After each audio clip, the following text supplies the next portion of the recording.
नमस्कार बच्चों, मैं प्रभात हमारे अपने YouTube चैनल मैथ्स बाय प्रभात पर आपका स्वागत करता हूं। चलिए हम आपके लिए एक और नई क्लास लेकर आए हैं जिसमें हमने एक और मिक्सअप क्वेश्चनों की क्लास हमने आज फिर से तैयार की है। ठीक है, तो चलिए क्लास शुरू करते हैं। और पहला क्वेश्चन आपके स्क्रीन पर दिया हुआ है। क्वेश्चन में कहा गया है कि ABC में AB 5 सेंटीमीटर है, BC 6 सेंटीमीटर है और AC 7 सेंटीमीटर है। तो आपको बताना है cos B का मान बताइए, ये आपको बताना है। तो देखो कुछ नहीं करना है, सबसे पहले मैंने बनाया है ट्रायंगल।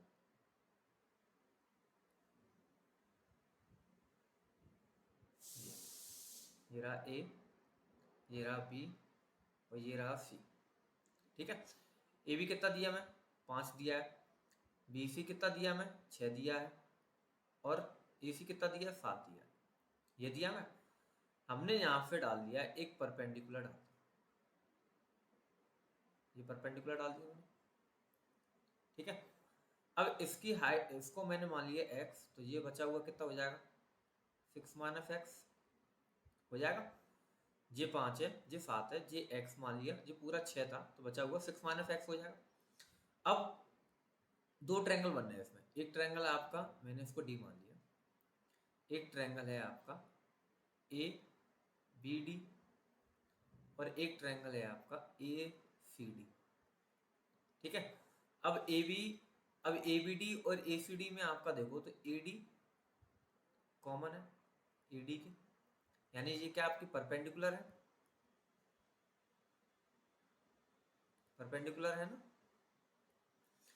ठीक है, अब ये परपेंडिकुलर है तो हम यहाँ पे पाइथागोरस लगाते हैं पहले वाले ट्रायंगल में, यानी हमने ट्रायंगल यूज किया आपका AB और D, ये हमने पहला ट्रायंगल यूज किया।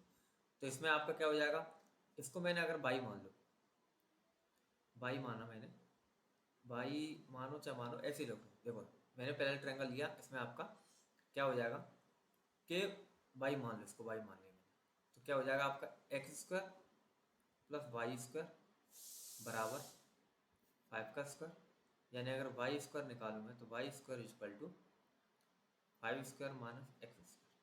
ठीक है, अब यही ट्रायंगल मैं लूँ ACD, ACD में मैंने लिया तो क्या हो जाएगा ये y square plus 6 minus x का होल स्क्वायर इक्वल टू 7 का स्क्वायर, यानी वाई स्क्वायर निकालूँ मैं बराबर तो 7 का स्क्वायर माइनस 6 माइनस एक्स का होल स्क्वायर, यही आएगा। अब वाई स्क्वायर दोनों हो जाएंगे तो इक्वल में मैं लिख सकता हूँ क्या कि 25 minus x square equal to 49 minus, इधर लिख सकता हूँ मैं 36 plus x square minus 12x, ये हो जाएगा। मैंने ब्रैकेट खोल दिया, क्या आ जाएगा 25 minus x square equal to 49 minus 36 minus x square plus 12x, x square से एक्स स्क्वायर कट गया, 49 से 36 गया तो कितना बचेगा तुम्हारा 7, 7 जाएगा उधर, सॉरी 7 क्यों बचेगा 13 बचेगा, यानी 12x इक्वल टू होगा तुम्हारा 25 माइनस 13, यानी x इक्वल टू हो जाएगा 12/12, यानी कितना आ जाएगा 1। x की वैल्यू कितनी आ गई 1 आ गई। अब यहाँ से आपसे पूछा गया क्या cos b, cos b क्या होता है आपका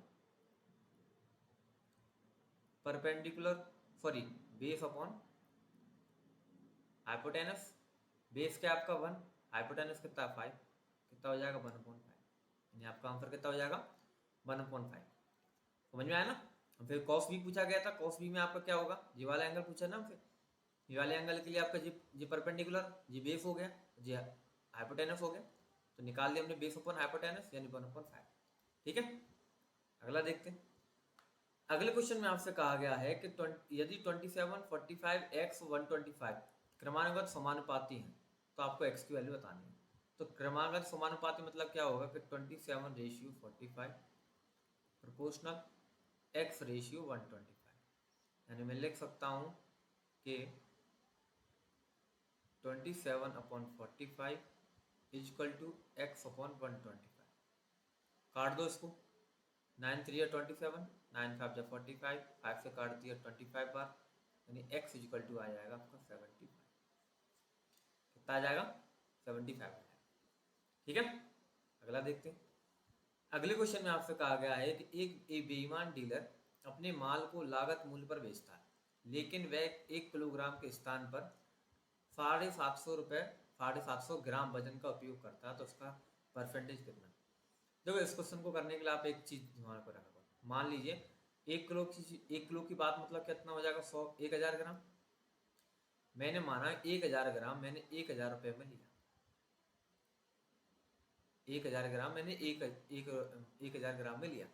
ठीक है, अब उसने कहा कि मैं बेच तो इतने में ही रहा हूँ, सीपी में बेचने की बात कर रहा, लागत मूल्य में बेचने की बात कर रहा, तो मैंने 1000 रुपये में बेच रहा हूँ, लेकिन मुझे देना कितना था? 1000 ग्राम देना था, लेकिन मैंने दिया कितना? 750 रुपये, 750 ग्राम दिया। अब 750 ग्राम दिया तो मैंने कितने रुपए में दिए? 750 रुपये में। रुपए से आपको समझ में आ जाएगा अच्छे, रुपए में मैंने कन्वर्ट कर लिया पूरा। 750 ग्राम हो जाएगा 750 रुपये में, तो मैं कितने रुपए ज़्यादा लिए? 250 रुपये ज़्यादा लिए। कितने पर? 750 रुपये। मल्टीप्लाई हो जाए, काट दो, 3 बार जाएगा, यानी कितना आ जाएगा? 33/1/3 पर दिया जाएगा 33/1/3%। ठीक है ना, अगला देखते हैं। अगले क्वेश्चन में आपसे कहा गया है कि आनंद व प्रकाश ने क्रम से 5,000 रुपये 7 महीने के लिए और 7,000 रुपये 5 महीने के लिए लगाकर व्यापार प्रारंभ किया, तो दोनों का लाभ अनुपात क्या है? तो ये आनंद है और ये प्रकाश है। आनंद ने 5,000 रुपये 7 महीने के लिए रेशियो, उन्होंने 7,000 रुपये 5 महीने के लिए। मल्टीप्लाई कर दो, कितना हो जाएगा? 7 पंचे 35 रेशियो 7 पंचे 35, यानी अब कट जाएगा तो कितना आएगा? 1/1, यानी उनका जो लाभ होगा वो किस रेशियो में बटेगा? 1/1 में बटेगा। ठीक है, अगला क्वेश्चन देखते हैं। अगले क्वेश्चन में आपसे कहा गया है कि यदि 5x + 2 और 3x - 7 = rx² + bx + k है, तो r - b + k का मान निकालना है। देखो, आपको पहले इसे सॉल्व करना है और सॉल्व करके इसमें कंपैरिजन करना है। तो हम पहले इसको खोल दें, तो हमें दिया गया क्या क्या दिया हमें? 5x + 2 और क्या दिया? 3x - 7। मल्टीप्लाई करो, 5x का 3x में करेंगे कितना आ जाएगा? 15x²। फिर 5x का 7 में करेंगे कितना आ जाएगा? -35x। हम +2 का 3x में करेंगे कितना आ जाएगा? +6x। और 2 का 7 में करेंगे कितना आ जाएगा? 14, यानी कितना हो जाएगा? 15x² माइनस कितना बचेगा? 29x - 14, जो बराबर हमें दिया है क्या? rx² + bx + k। अगर हम कंपैरिजन करें इन दोनों का, तो यहाँ से x² के साथ कौन है? 15 है, यहाँ x² के साथ r है, यानी r = क्या आ जाएगा? 15। ठीक है, bx है तो x के साथ क्या है? b है, तो b बराबर क्या आ जाएगा? यहाँ -29 है, -29 आ जाएगा। और k बराबर कितना आ जाएगा? -14। ठीक है, हमसे पूछा क्या गया है? हमसे पूछा गया है कि r - b + k। r की वैल्यू कितनी है? 15 -29 + -14, ब्रैकेट खोल दो, तो 15 + 29 - 14। 15 में से 14 गया, 1 बचा, तो 29 और 1 कितना हो जाएगा? 30, यानी कितना आंसर आएगा इसका? 30 आएगा। ठीक है ना, अगला क्वेश्चन देखते हैं। अगले क्वेश्चन में आपसे कहा गया है कि 2 अलग तरह के चावल, एक 25 रुपये किलोग्राम के और एक 35 किलोग्राम के दर 1 किलोग्राम को एक साथ मिलाकर 12% लाभ के पर 35 रुपये किलोग्राम में बेचा जाता है, तो दोनों तरह के चावलों के मिश्रण का अनुपात बताना है। तो देखो, पहले ये क्या है आपका? 25 रुपये किलोग्राम चावल और ये 35 रुपये किलोग्राम चावल, यानी ये खरीदने वाली चीज़ है। और ये 35 रुपये किलोग्राम में हम क्या कर रहे हैं? बेच रहे हैं। तो ये पहले तो सीपी है आपके, ये क्या आपका एसपी है, तो पहले इसे भी एसपी बना लो। यानी मैं कह सकता हूँ यहाँ पर कि 112% बराबर होगा 35, तो 100 बराबर क्या होगा, 35/112 मल्टीप्लाई 100, ये होगा ना।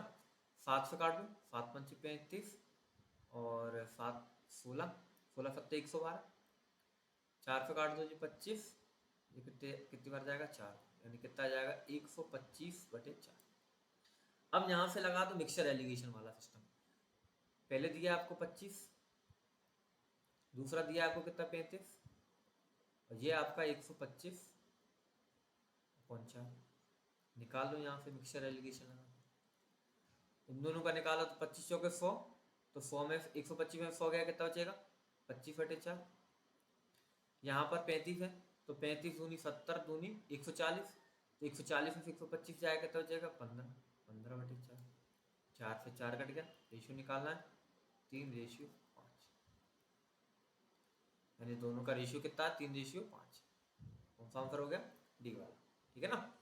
अगला क्वेश्चन करते हैं। अगले क्वेश्चन में आपसे कहा गया है कि 4% प्रति वर्ष की दर की चक्रवर्ती ब्याज का 7,500 रुपये उधार देते हुए, 7,500 रुपये उधार दिए जाते हैं, तो 1/1/2 वर्ष के बाद वार्षिक और अर्धवार्षिक रूप से गणना किए जाने पर ब्याज के बीच अंतर कितना है। यानी पहले आपको क्या करना है, पहले तो वार्षिक ब्याज निकालना है, फिर अर्धवार्षिक निकालना है, ठीक है। तो पहले हम निकालते हैं ईयरली, पहले हम ईयरली निकालते हैं, तो 7,500 रुपये हैं पहली साल, दूसरी साल हमें आधा दिया, तो हम उसको बाद में आधा कर लेंगे। तो 7,500 रुपये का 4% कितना होगा 300 रुपये, फिर यहाँ पे भी कितना हो जाएगा 300 रुपये, फिर 300 का 4% कितना आ जाएगा 12। अब दूसरी साल तो हमारी आधी है ना, तो इसको आधा कर लो, ये कितना हो जाएगा 150, और ये कितना हो जाएगा 6, यानी कितने रुपये टोटल हो गया तुम्हारे CI इसका CI कितना आ जाएगा तुम्हारा 300, 150, 350 और 6,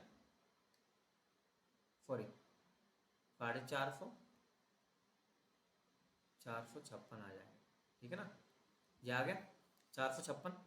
अब निकालना है तुम्हें हाफ ईयरली निकाल ले रहे हो, 7,500 है, तो रेट आपकी कितनी दी है, पहले तो आपको दे हाफ ईयरली यानी 3 साल हो जाएंगे, 3 हो जाएगा ना इसमें, रेट का मतलब हाफ ईयरली 3 हो गया। रेट आपको आधी करनी है, 4 है तो मतलब आधी 2 हो जाएगी।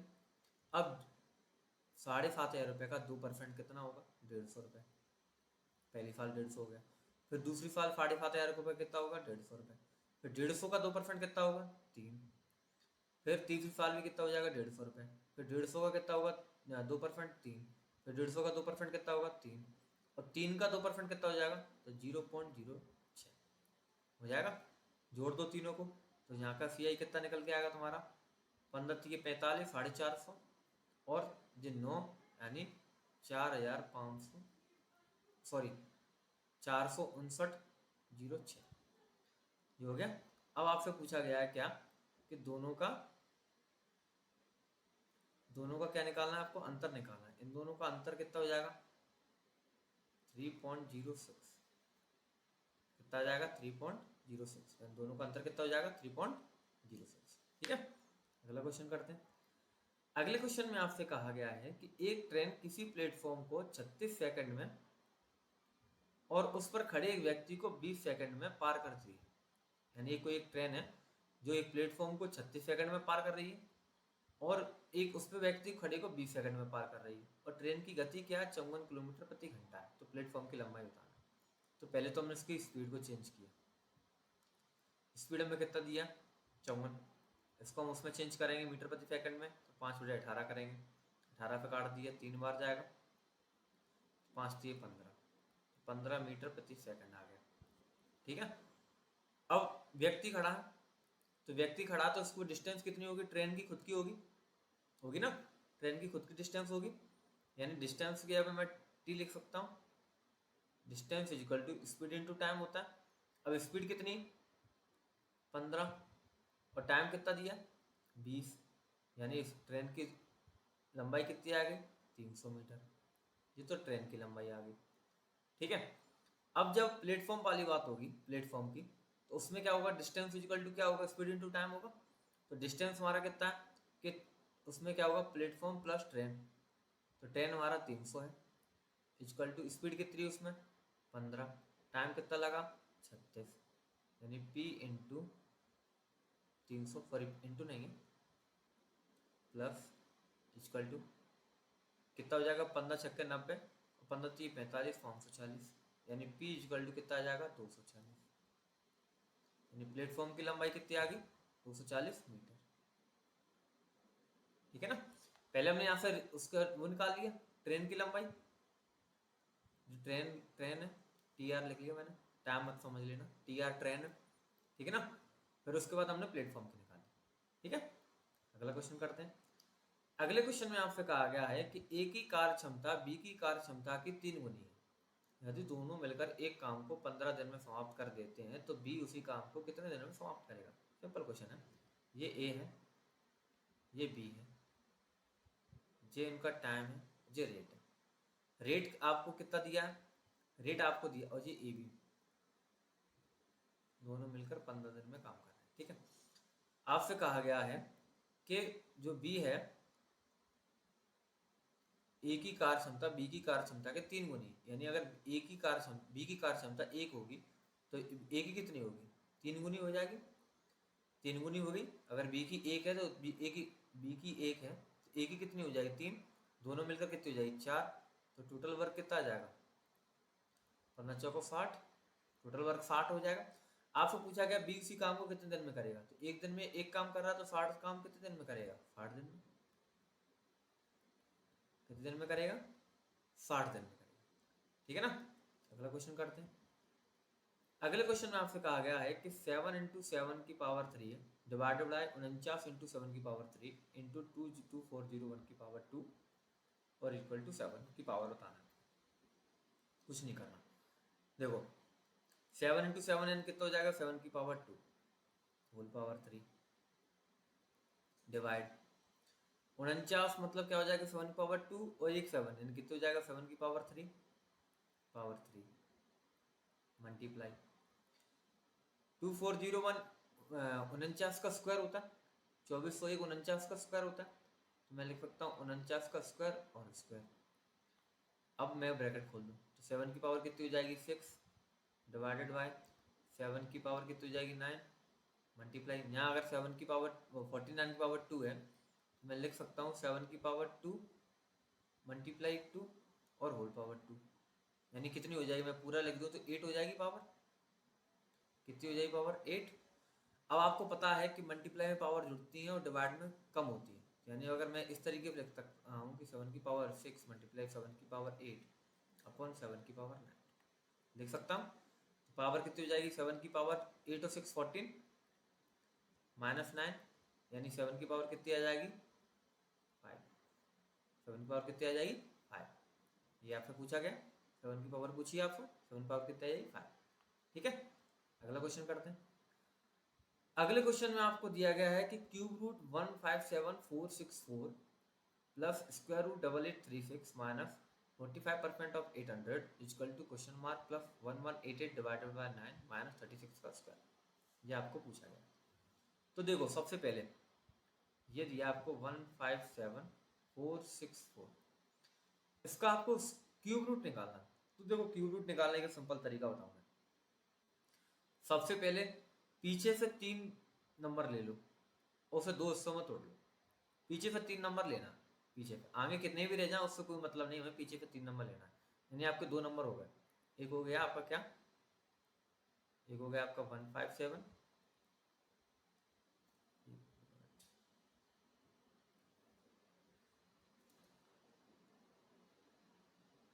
एक हो गया आपका क्या 157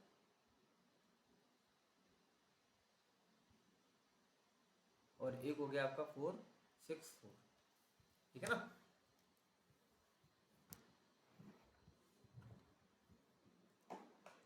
एक हो गया आपका क्या 157,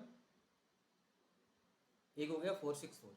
अब देखो 464 में 1 स्टेज पे कौन आ रहा है 4 आ रहा है, तो अगर आप देखो 1 का क्यूब करोगे तो 1 आता है, 2 का क्यूब करोगे तो कितना आएगा 8 आएगा, 3 का क्यूब करोगे तो कितना आ जाएगा 7 आएगा, 1 स्लेस की बात कर रहा हूँ। 4 का क्यूब करोगे तो 4 आएगा, 5 के क्यूब पे 5 ही आता है, 6 के पे 6 ही आता है, 7 के पे 3 आता है, और 8 के पे 2 आता है, और 9 के पे 9 आता है, और 10 के पे तो आपको आता है। ठीक है, ये आपको पता है। तो अब केवल 4 पे 4 ही आता है केवल, तो आपको पता है कि वंस प्लेस पे जो संख्या होगी हमारी क्या हो जाएगी, 4 हो जाएगी। ये कंफर्म हो गया, जो हमारा वंस प्लेस की जो नंबर है वो हमारा 4 होगा, ये कंफर्म हो गया। ठीक है ना।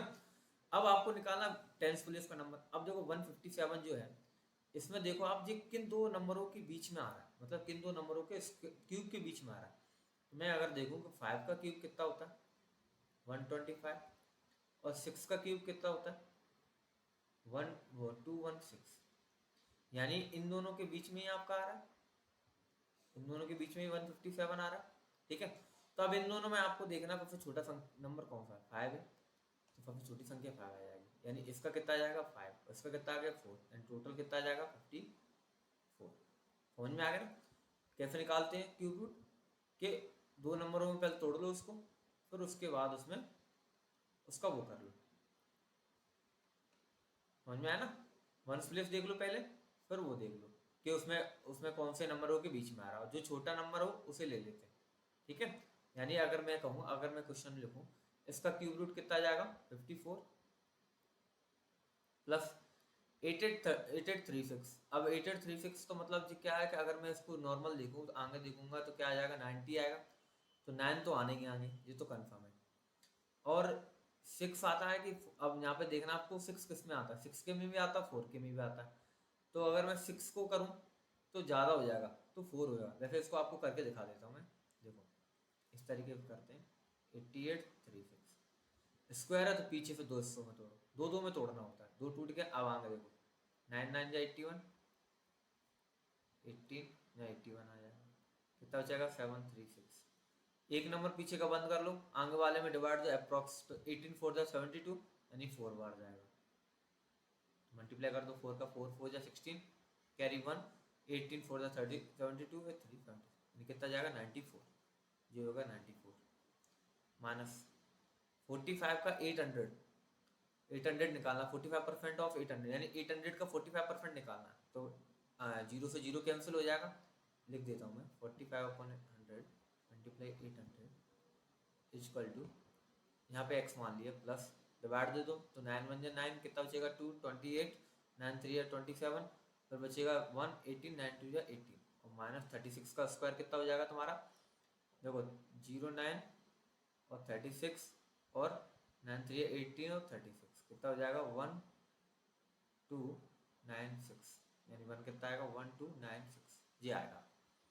तो जीरो से जीरो कैंसिल हो गया, कितना हो जाएगा ये तुम्हारा दोनों का 148 माइनस कितना हो जाएगा 18, 8 5 या 40, 8 2 36, 360 इजकल टू x, माइनस बचेगा तुम्हारा, कितना बचेगा यहाँ पर, ये बचेगा 4, यहाँ पर बचेगा 6, यहाँ पर बचेगा 1, ये उतर जाएगा। माइनस कर लो तो x इजकल टू कितना आ जाएगा तुम्हारा, इन दोनों में माइनस करो कितना आ जाएगा 2, 1164 माइनस बचेगा तुम्हारा 2, यहाँ पर बचेगा 1, यहाँ पर बचेगा 2, ये आएगा ना। हाँ, यानी x बराबर कितना आ जाएगा तुम्हारा, ये हो जाएगा 9, ये हो जाएगा 5, ये हो जाएगा 2, 952, कौन सा आ जाएगा 952, ठीक है ना, कितना आ जाएगा 952 आ जाएगा। ठीक है, अगला क्वेश्चन करते हैं। अगले क्वेश्चन में आपसे कहा गया है एक त्रिभुजाकार खेत के 3 भुजाओं की लंबाई 15, 20 और 25, तदनुसार उनमें उसमें 5 रुपये वर्ग मीटर की दर से बीज बोने की लागत गणना कीजिए।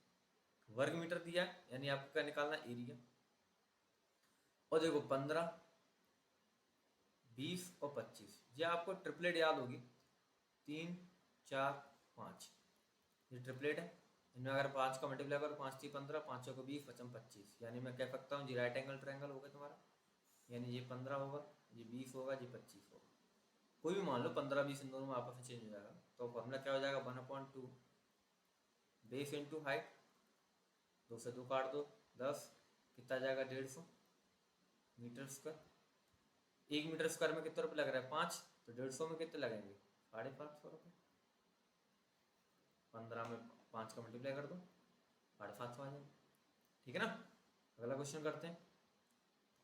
अगले क्वेश्चन में आपसे कहा गया है कि एक नाव स्थिर जल में 6 किलोमीटर प्रति घंटा की चाल से जाती है, लेकिन उतनी ही दूरी धारा के विरुद्ध जाने में तिगुना समय लगता है। तो धारा की चाल क्या? तो देखो, शांत जल मतलब धारा की दिशा है। तो अगर मैंने मान लिया कि धारा क्या हमने मान लिया ए, तो आपका क्या हो जाएगा? देखो, तो डिस्टेंस इज इक्वल टू हो जाएगी बराबर दोनों की। डिस्टेंस तो दोनों की उतनी दूरी कह रहा है, तो डिस्टेंस इज इक्वल टू क्या? Speed into time, speed into time. तो हमारी पहली बार धारा की चाल के साथ क्या हो जाएगा? 6 प्लस ए। मैंने मान लिया धारा की जो स्पीड है ए मान ली, और जो हमें समय लगा वो 1 लगा मान लिया मैंने। फिर दूसरे में क्या हो जाएगा? धारा के विपरीत जा रहे हैं तो माइनस हो जाएगा 6 माइनस ए, और समय कितना लग रहा है? 3 गुना। 3 गुना ही तो कहा, पहले हमने 1 माना था तो अब उसका 3 गुना हो जाएगा 3, ब्रैकेट खोल दो। तो 6 plus a equal to 18 minus 3 a, एक तरफ कर लो तो ये हो जाएगा 4a माइनस 18, नहीं 4a माइनस 12। तो ए बराबर कितना जाएगा? 3, यानी 3 किलोमीटर पर आवर। कितना जाएगा? 3 किलोमीटर पर आवर। ठीक है ना? फिर मान लो, देखो मैंने ये मानी धारा की, ये मैंने माना समय। तो समय अगर पहले वाले में 1 लग रहा है तो आपसे कहा 3 गुना समय लग रहा है, तो दूसरे वाले में कितना लगेगा? 3 गुना लगेगा। मैंने 3 कर दिया। ठीक है ना? अगला देखते हैं। अगले क्वेश्चन में आपसे कहा गया है कि किसी परिवार के 6 पुत्रों की औसत आयु 8 वर्ष है। 6 पुत्रों की औसत आयु 8 वर्ष है, तो यानी उनका योग कितना हो जाएगा? 48। 8 6 48 हो जाएगा। उनके माता पिता को मिलाकर उनकी आयु, औसत आयु 22 वर्ष है। अब माता पिता पहले 6 थे, तो माता पिता मिलाकर कितने हो जाएंगे? 8। तो 8 का मल्टीप्लाई कर दो 22 में, कितना आ जाएगा? 176। तो यानी दोनों का अंतर मैं निकाल दूं तो कितना आ जाएगा? यहाँ पे 8, यहाँ पे आ जाएगा तुम्हारा कितना? 16, यानी 12, 128। अब ये 128 जो है ये माता पिता की है, माता प्लस पिता। अब आपसे कहा गया है यदि पिता उनकी माता से 8 वर्ष बड़ा है तो माता की आयु क्या? तो मैंने माता की आयु m मान ली, तो पिता की आयु क्या हो जाएगी? m प्लस 8 बराबर 128। तो 2m बराबर हो जाएगा 120। तो m बराबर कितना जाएगा? 60। माता की पूछी गई आपसे, तो कितना हो जाएगा आपका? 60 वर्ष हो जाएगा। ठीक है ना? अगला क्वेश्चन देखते हैं। अगले क्वेश्चन में आपसे कहा गया है कि 8 सेंटीमीटर त्रिज्या वाले वृत्त के अंतर्गत बने वर्ग का क्षेत्रफल कितना होगा? 8 सेंटीमीटर त्रिज्या वाले वृत्त के, तो देखो 8 सेंटीमीटर पहले हमने बनाया वृत्त, इसके अंदर बनाया मैंने वर्ग, थोड़ा टेढ़ा हो गया। ठीक है? अब एक चीज देखो, जब इसके अंदर वर्ग बना है तो जब इसका जो डायगोनल होगा वो इसका डायमीटर होगा, डायमीटर होगा ना। जब इसका ये डायमीटर होगा तो डायमीटर कितना होगा? जी पूरा 16। वर्ग में क्या होता है कि ये अगर a है और ये a है तो ये पूरा क्या होता है? a√2। मैं लिख सकता हूँ कि a√2 बराबर 16, यानी a बराबर मैं लिखूंगा तो 16/√2, और √2 का मैं अगर रेशनलाइजेशन कर दूँ तो √2 इंटू √2 कितना हो जाएगा? 16√2/2, 2 से काट दिए 16 बार, कितना आ जाएगा? 8√2। यानी ए की साइड कितनी आ जाएगी? 8√2। आपको स्क्वायर निकालना है तो 8√2 का स्क्वायर कर दो, 8√2 मल्टीप्लाई 8√2, यानी कितना हो जाएगा? 8 64 मल्टीप्लाई 2 कितना जाएगा? 128, कितना हो जाएगा? 128। ठीक है ना? अगला देखते हैं। अगले क्वेश्चन में आपसे कहा है कि यदि किसी घटना को सफल होने की प्रायिकता 38% है तो उसके असफल होने की प्रायिकता क्या होगी? देखो, पहले इसे फ्रैक्शन में चेंज कर लो, आपको प्रायिकता हमेशा याद रहती है फ्रैक्शन में रहती है, फ्रैक्शन में रहती है ना। और तो फ्रैक्शन में रहती है मतलब क्या लिखूँ मैं? 38% दिया, यानी 38/100 कर लेता हूँ। ठीक है ना? 100 ही बना रहने दो क्योंकि आपको परसेंटेज में ही उसको वापस पूछा गया है, परसेंटेज ही पूछा गया ना आपको। असफल होने की प्रायिकता क्या होगी? देखो आपको इसमें परसेंट दिया, लेकिन आपको यहाँ पे ऑप्शन परसेंटेज में ही दिया, तो आपको परसेंट भी रहने दो उसको। ऐसे ही करते हैं 38/100। अब जब कभी जब कोई काम होता है तो उसमें 2 ही कंडीशन होती है, या तो उसमें पास हो गए या फेल हो गए, 2 ही कंडीशन होगी। ऐसा तो होगा नहीं कि कोई तीसरी वाली कंडीशन अलग ही चली जाती है। आप फ्रेंड मत कह देना। दो ही चीज़ होती है, या तो आप पास हो गए या फेल हो गए। अगर आप अपसेंट भी हो गए तो उसमें फेल ही लग के आएगा, ठीक है ना। तो अगर आप पास हो रहे हैं तो पास की 38 है, तो दूसरे की क्या होगी, तो हम 1 में से माइनस कर दें। 1 में से माइनस किया मैंने तो 100 माइनस 38 अपॉन 100 इक्वल टू कितना आ जाएगा, 62 अपॉन 100। परसेंटेज लगाना है तो 100 हटा दो, परसेंट लगा दो, यानी कितना आ जाएगा 62 परसेंटेज, ठीक है ना। अगला क्वेश्चन करते हैं। अगले क्वेश्चन में निम्न में से कौन सी घटना प्रायिकता नहीं हो सकती, निम्न में से कौन सी घटना प्रायिकता नहीं हो सकती, तो आपको बता दो। आपको याद होगा प्रायिकता कभी भी 1 से बड़ी नहीं हो सकती, ये कंडीशन आप हमेशा याद रखना। प्रायिकता जो होगी या तो मैक्सिमम जो होगी वो 1 होगी या फिर उससे कम ही होगी प्रायिकता, ये याद रखना। 1 से कभी भी बड़ी नहीं हो सकती प्रायिकता। तो ये 1 से छोटी है, ये 1 से छोटी है, ये 1 से छोटी है, लेकिन ये 1 से बड़ी है, लेकिन ये नहीं हो सकती। आपसे ये पूछा है कौन सी नहीं हो सकती, तो यानी कौन सा आंसर हो जाएगा आपका ए। समझ में आया ना, कौन सा आंसर होगा आपका ए वाला। अगला क्वेश्चन देखते हैं।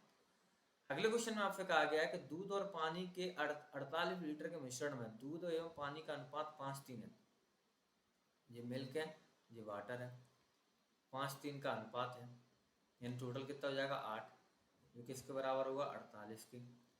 एक बराबर कितना आ जाएगा 6, क्योंकि दोनों का मिलाकर ही तो 48 है ना, पूरा मिश्रण 48, तो एक बराबर 6 आ गया, यानी ये कितना हो जाएगा 30, ये कितना हो जाएगा 18। अब आपसे कहा गया कि मिश्रण में कितना पानी मिलाएं कि अनुपात उलट जाए।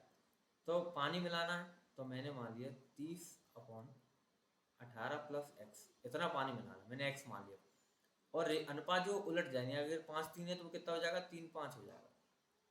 अब कर दो क्रॉस मल्टीप्लाई, ये कितना हो जाएगा 150 बराबर 54 प्लस 3x, यानी 3x बराबर कितना बचेगा 96, x बराबर कितना बचेगा 32, यानी हमें पानी कितना मिलाना है 32 लीटर पानी और मिलाना है, तो रेशियो तुम्हारा क्या हो जाएगा उल्टा हो जाएगा, ठीक है ना। अगला क्वेश्चन करते हैं, और ये आज का हमारा आखिरी क्वेश्चन है। क्वेश्चन में आपसे कहा गया कि ए बी तथा सी के मासिक वेतन का अनुपात 2:3:5 है। यदि सी का मासिक वेतन ए के मासिक वेतन से 1200 रुपये अधिक है तो बी का मासिक वेतन बताना। तो देखो ये ए है, ये बी है और ये सी है, ये 2:3:5 दिया। आपसे कहा गया है कि सी का मासिक वेतन ए के मासिक वेतन से 1200 रुपये अधिक है, यानी ए का ये है, सी का ये है, यानी इन दोनों का अंतर कितना है 3, किसके बराबर दिया आपको 1200 के, तो एक बराबर कितना हो जाएगा 400। अब आपको पूछा किसका गया बी का, बी का कितना है 3, तो 3 का मल्टीप्लाई कर दो, कितना आ जाएगा 1200, यानी बी का मासिक वेतन कितना हो जाएगा 1200, ठीक है ना। तो चलिए आज की क्लास यहीं तक रखते हैं। अगर आपको कोई भी परेशानी हो, कोई भी दिक्कत हो तो आप हमसे पूछ सकते हैं। डिस्क्रिप्शन में मैं अपने ग्रुप का लिंक डाल दूंगा, तो आप उसमें ज्वाइन हो जाइए, और आपको कोई भी क्वेश्चन हो, कोई परेशान, तो आप हमसे पूछ सकते हैं। और इसी तरह आप अपनी पढ़ाई करते रहिए, क्योंकि आपका यही समय है, कुछ दिनों बाद आपका पेपर है। एडमिट कार्ड भी जल्दी ही आ जाएंगे, अगर 12 तारीख से पेपर हुए तो एडमिट कार्ड जल्दी 12 तारीख से पहले आ जाएंगे, 7 दिन पहले आना है, तो अभी तक नहीं आए तो 1-2 दिन में आने वाले होंगे। लेकिन आप इन चीज़ों के दिमाग में नहीं पड़िए कि कब एडमिट कार्ड आएंगे, पेपर होगा कि नहीं होगा, लेकिन हमें अपने फुल तैयारी करके रखना है जब पेपर कभी भी हो, और हमें उसे पेपर को फोड़ देना है, ठीक है। तो चलिए फिर मिलते हैं एक और नई क्लास में, नए क्वेश्चनों के साथ, बेहतरीन क्वेश्चनों के साथ। अगर आपको क्लास अच्छी लगती हो तो उसको और अपने दोस्तों को पहुंचाइए जो भी तैयारी कर रहे हो। तो चलिए फिर मिलते हैं आपको नई क्लास में, ओके बाय।